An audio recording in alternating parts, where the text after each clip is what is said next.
Hello, I'm Courtney Freeman.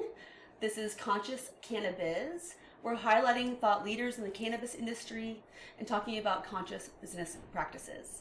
I'm here with Toni Forge of 4Leaf Consulting. She is an attorney. Toni, would you tell us about your background, please, and how you came to be an attorney working in the cannabis industry? Oh, I would love to.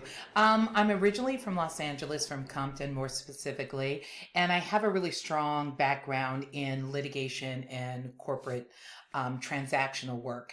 And it really brought me to cannabis in a very strange way in 2016. So I was doing a e-billing platform because I used to manage outside and inside counsel. I used to be head litigation manager for a big insurance company. And I just couldn't do it anymore in corporate America. I was like, you are sucking me dry. I am just going to end up into an amoeba. And hold on. For those of you who don't know Toni, she has a very big personality. She has so much fun and so great to be around. She really needs the freedom to let her flag fly. Yes, as this is going to be flag flying, people. And my next door neighbor happened to be Monique Fitzgerald Jackson, or Jackson Fitzgerald, who heads up Indica and is now in the cannabis space. But she said to me, you know, we should get into cannabis. And I thought, this is crazy. I have no background in cannabis. But we started working together. We created 4Leaf Consulting. She's gone on to do bigger and better things with Indica. Check them out. They're great. Okay. And I just saw, oh my God, there's no difference from this in every other emerging market that I worked with as a corporate lawyer. You know, instead of doing .com like I did in the 90s and the early 2000s, this is just cannabis. It's a new emerging market. It's a new emerging market. The currency market, that was an emerging market. Exactly. I see some of the same players. So it's interesting. Yes, you see the same type of things for a young startup emerging market. And so once I said, this is no different from what I've done historically, then I just started to see really how the plant has changed lives.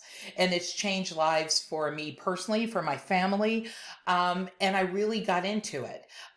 More specifically, I really come from the background of helping young entrepreneurs or helping people get into this space. We all know this is a big money space, and this is a big money space that is hard for mom and pops who started this whole platform to really stay and be viable in. You have to have a lot of money. So I try to create this space that I'm helping people, that I want to give them an opportunity to be successful. And so I do that not only personally, but through the network that I work with, to make sure that these are people with a conscience, people who have integrity and character. And as you know, in this business, that is sometimes hard to find. So that's kind of where I come from. Toni, you've also made some contributions to local communities. I know you've spoken with municipalities to go and be a part of the process of creating permits, zoning, things of that nature. You worked with a lot of members of the community to kind of break out and define what the future of the cannabis industry will look like commercially and how it will affect communities. Would you like to talk a little bit about that? I'm really trying to look at a space for communities of color, which do not have a percentile in this business.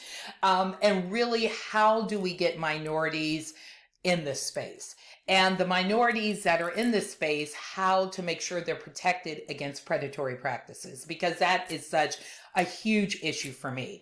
I always kind of argue with special interest groups because they're get all caught up in the licensing. And yes, we need to make sure people of color get the licensing, but that's not where the money is. The money is in the contracts. The money is in the relationship. The money is in making sure that you have the proper contract that is going to protect you so you can get this generational wealth, as we have always talked about with social equity programs. What are a few of those pitfalls that you're maybe thinking about we can share? That's an excellent question. People don't realize managerial, voting rights. When am I going to get my money? Do I have to have all the investors? Am I going to be the last in line? A lot of times with these social equity programs, they're 3 years. And so you and I know it takes more than a year for a business to get up and running, let's say a dispensary to get up and running, after you're dealing with all the zoning and everything else to build out. And so that's year one down. And if I have in my contract that I am not an employee getting a salary, getting any money, but I'm going to be the last one in line after you're paying back all the investors, then that expectation of compensation is not going to be there because, I'm not going to get paid out till year 3, year 4, maybe year 5. And if my contract says that relationship is over in year 3, then what if there's absolutely no value. So absolutely no value. There is a big winner in this scenario. It's not you. Whoever this person is, this is a loser. Right. Okay, that's huge. Right. And so that's why I'm so big about the documentation and so big about making sure these contracts are reviewed. And understanding what you're agreeing to. And understanding. If the attorney cannot tell you what this contract says, you need a new attorney, people.